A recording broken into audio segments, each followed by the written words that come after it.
Allahumma antas salam wa minkas salam wa ilaihi. Banyak di negeri ini sebenarnya putra-putri bangsa ini, anak Ibu Pertiwi ini, yang mereka itu memiliki integritas yang baik terhadap tanah airnya, bangsa dan negaranya, yang dihadiahkan oleh Allah, rahmat Allah melalui perjuangan para pahlawan kita. Anies itu mungkin dia sudah ada jenjang dan kredibilitas dia itu bagus, terutama menurut pendapat AB ini pada pandangan. Jadi pada pandangan para ulama, Puan Maharani itu menurut AB adalah salah satu putri bangsa ini yang terbaik juga. Dia mewarisi darah kakeknya, proklamator bangsa ini kan. Tetapi kredibilitas dia mungkin di mata para ulama. Jadi kalau kita balik lagi ke perjuangan masa lalu, bahwa negeri kita ini motivatornya itu adalah para ulama yang menggerakkan, membangun jiwa untuk berjuang dalam kemerdekaan. Ya kalau menurut pendapat kakekmu, seharusnya ulama yang jadi pemimpin formal bangsa ini. Jangan jadi wakil atau kacung, apalagi jadi ular. Jadi hanya kita, kalian ini yang berkunjung ke tempat Abi ini, rata-rata sangat mudah sekali. Nah, membangun jiwa ini penting, jiwa bangsa ini, mentalitas bangsa kita ini yang kita bangun. Kalau tidak, pembangunan raga ini, hukum, ekonomi, atau sistem-sistem yang lainnya itu akan rapuh.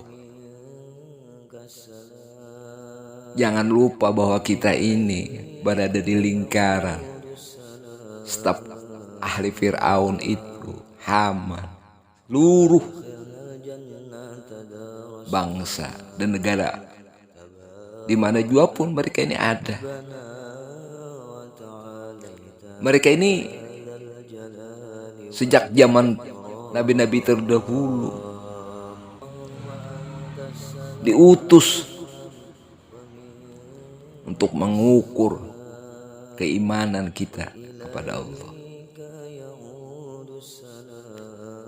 Jadi mereka siapapun, Prabowo misalnya, dia dianggap orang kuat. Ya kalau kita tidak kawal mereka ini, Ahai demikian pula kan? Sinergi dengan Prabowo, latar belakang disiplin yang keras, yang kukuh, juga akan menjadi rapuh. Karena itu adalah raga. Jadi pembangunan jiwa ketauhidan. Dan salah satu jiwa itu adalah mahabbah, cinta kepada tanah airnya. Ini jiwa-jiwa yang mewarisi perjuangan para ulama, mereka para pahlawan kita itu. Nah, jiwa-jiwa mereka itu dibangun atas dasar ketauhidan, bahwa cinta tanah air dan bangsa itu adalah keimanan. Ini kredibilitas. Kalau berangkat dari jiwa yang seperti ini, siapapun dari anak bangsa kita yang terbaik ini menjadi pemimpin, niscaya Haman dengan ular belularnya itu akan musnah, akan pergi. Yang sangat berharga yang harus diwariskan, yang dilanjutkan dari bangsa kita ini adalah jiwa daripada pahlawan itu, kecintaan kepada tanah airnya. Buat apa? Dulu kaki mau pernah mengatakan kalau ini kemerdekaan ini fata morgana atau bagaimana? Lihatlah tanah bangsa ini kan yang dulu diperjuangkan, direbut dengan darah dan air mata, yang menyuburkan jadi milik kita sekarang ini. Hanya sebahagian daripada Haman itu. Mereka ini yang menguasai dan mereka membiayai semua tukang sihir yang melahirkan ular belular itu kan, yang memberikan racun di kehidupan kita berbangsa dan bernegara ini, bermusuhan. Kita menjadi kelompok-kelompok kecil. Dalam beragama pun demikian pula. Ini kita membangun sekte-sekte, majelis dan sebagainya.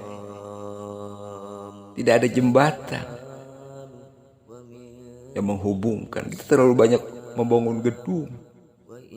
Kelompok-kelompok ini sangat melemahkan. Umat kita ini banyak tapi berkelompok-kelompok. Seperti buah itulah di lautan itu kan, dengan gelombang kecil saja hancur.